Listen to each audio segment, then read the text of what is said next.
September 1939, Poland. The invasion of the German Wehrmacht begins.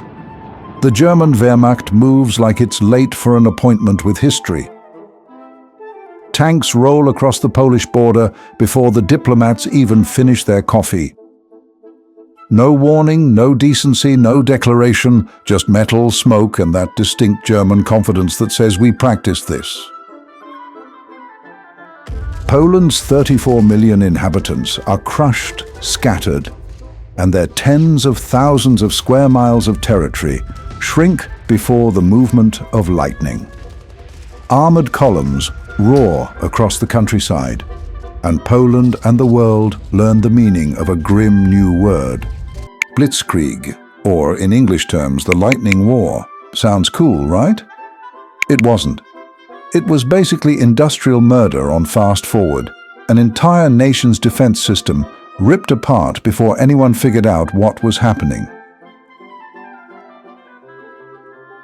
Poland was overrun in just days, a military catastrophe as well as a historical one.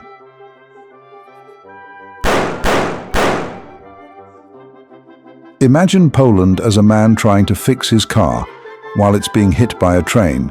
That's September 1st, 1939. The Luftwaffe starts the show from above. Bombers swarm over Polish cities like angry bees, Warsaw, Krakow, Łódź, all lit up before dawn. Civilians run for shelter, horses panic on cobblestone streets.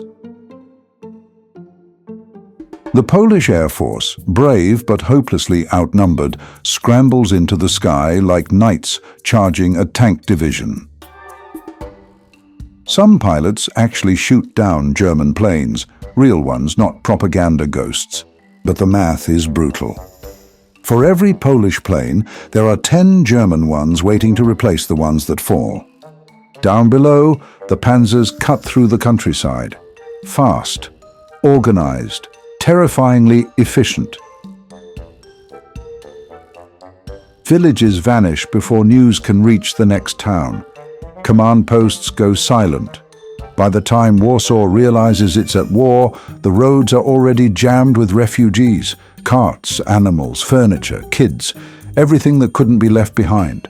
And somewhere on those same roads, German scouts are already passing through, waving at the chaos they caused. Poland had soldiers, sure, brave ones, but they were fighting on 2 dimensions while Germany was fighting on 3. The Germans had radios, the Poles had messengers, the Germans had tanks, the Poles had horses, the Germans had plans, the Poles had courage, and courage doesn't bounce bullets. The spark is set off in the free city of Danzig. Nazi secret agents had long plotted the revolt against law and order. Germany called it liberation, but the world knew that Danzig represented the ignition of the European powder keg. The last stand of Danzig's defenders, entrenched in the city's post office and under repeated fire, was futile. Gasoline is sprayed on the building and its doom is sealed. On September 1st, Danzig is incorporated into the Reich, and all Europe burns with the reality of World War II. By September 7th, German units are at the gates of Warsaw. The Polish army scattered, trying to regroup, still believing France and Britain will show up any minute. Spoiler alert, they don't. They declare war, yes, nice speeches full of honor and outrage, but that's about it. No armies, no reinforcements, just paper promises and radio silence. Warsaw becomes a fortress. Civilians dig trenches in the streets. Children carry water to soldiers. Pilots crash their planes into tanks when they run out of ammo. It's not strategy anymore, it's survival with a heartbeat. And just when you think it can't get worse, boom, September 17th. From the east, another storm, the Soviet Union. Stalin, smiling behind his moustache, sends his liberators to grab the other half of Poland while everyone's looking west. The country gets stabbed from both sides, and neither side misses. The Polish army, caught in a chokehold between two monsters, has no chance. Some units try to escape to Romania, others fight to the end, and a few vanish into the forests. The first sparks of the resistance that'll outlive them all. Meanwhile, Nazi divisions roar across the Polish countryside, revealing for the first time the machines and weapons that are to terrorize a freedom-loving people. Ground and air forces coordinate in terrifying unity. Reconnaissance planes photograph troop movements and undefended sectors. Bridges are destroyed, roads repaired on the fly by German sappers.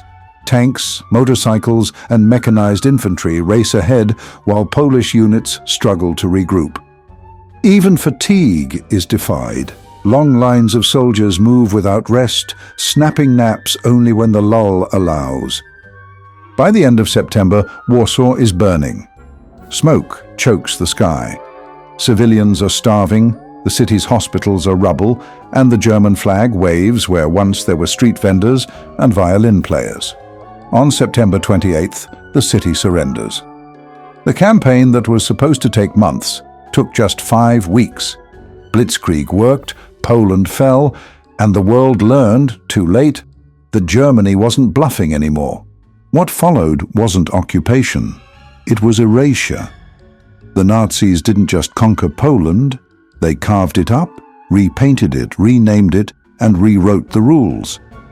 Officers were executed, intellectuals hunted, Jews rounded up into ghettos. The SS moved in like accountants, tallying lives instead of ledgers.